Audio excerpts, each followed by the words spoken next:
Você sabe que foi um trabalho muito árduo, sabe?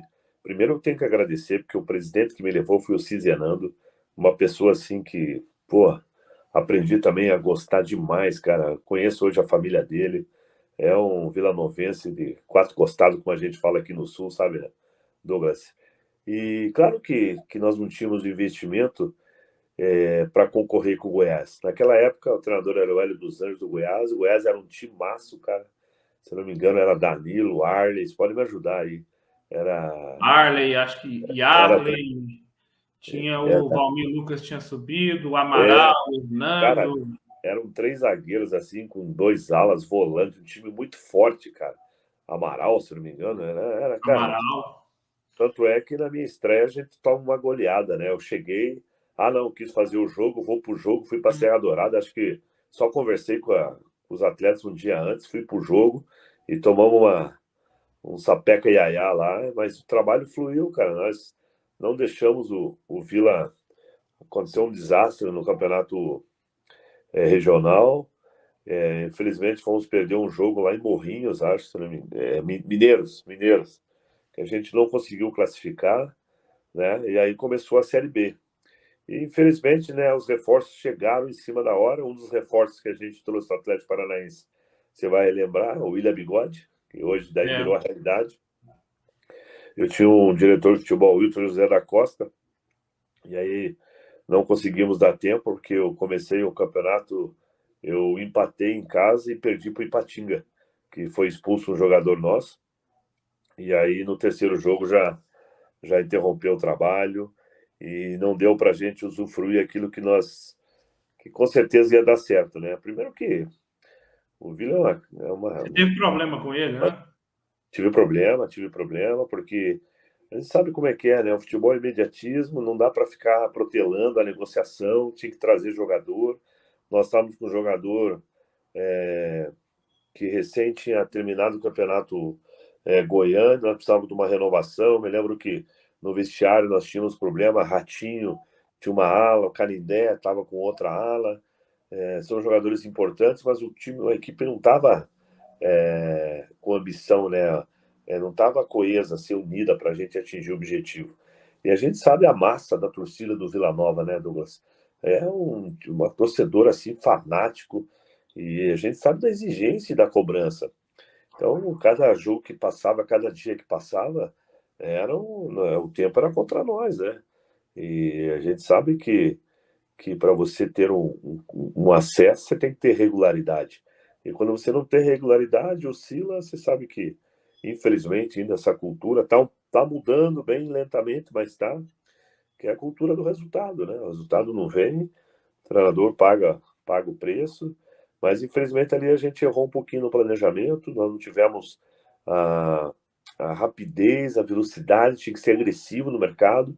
Tanto é que me lembro que o William chegou, o William era um bom jogador, mas chegou acima do peso. Chegou uns 4, 5 jogadores, mas infelizmente não consegui estrear.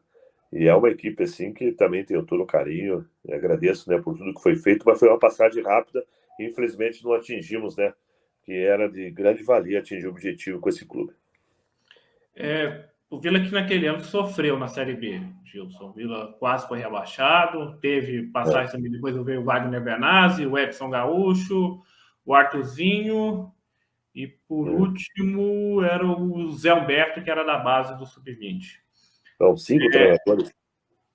Isso. Você acha que se tivesse continuado o trabalho poderia ter sido melhor ou o ambiente no Vila aquele ano estava muito bagunçado, a situação era muito complicada internamente? Olha, internamente a gente tem que saber administrar, né? Tem clubes que têm essa fervura. Então, eu também trabalhei em outros clubes que não era fácil o dia a dia, os bastidores, mas nós tinha resultado dentro de campo e isso acalmava muito. Eu sempre acredito que na continuidade você consegue trazer o grupo para o teu lado, você ter o entendimento de todos os atletas e você ter o resultado. É claro que você quer um pouco mais de tempo para você ter esse estudo. Mas, infelizmente, vivíamos naquela época de não ter um resultado que agregava, muito menos o desempenho, porque você não conseguia ter a equipe, né, qualificada do jeito que você entendia.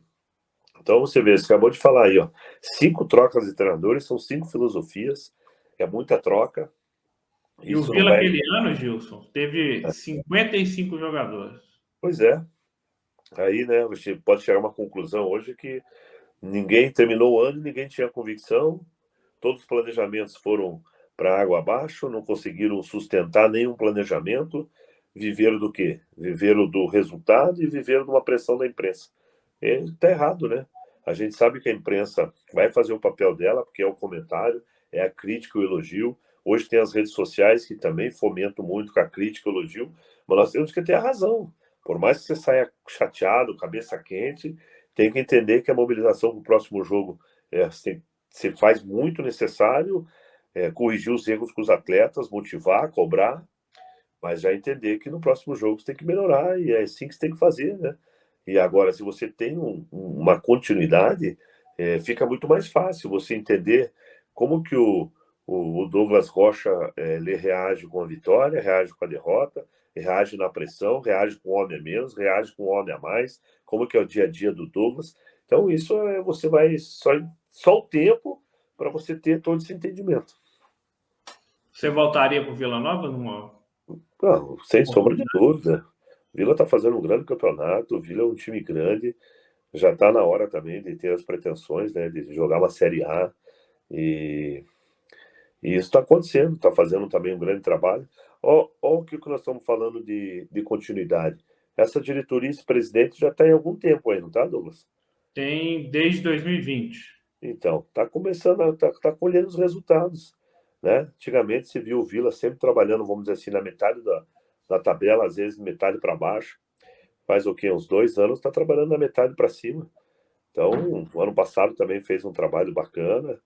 Esse ano está fazendo um trabalho no Brasileiro, né? Não sei como é que foi a Copa do Brasil e o Goiânia aí.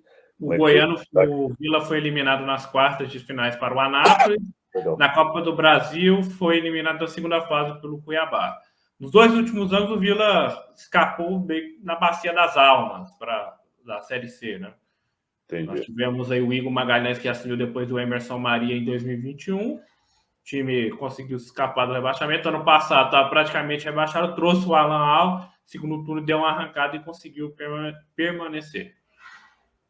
Legal, pô. Então é isso. A continuidade do trabalho faz com que também a diretoria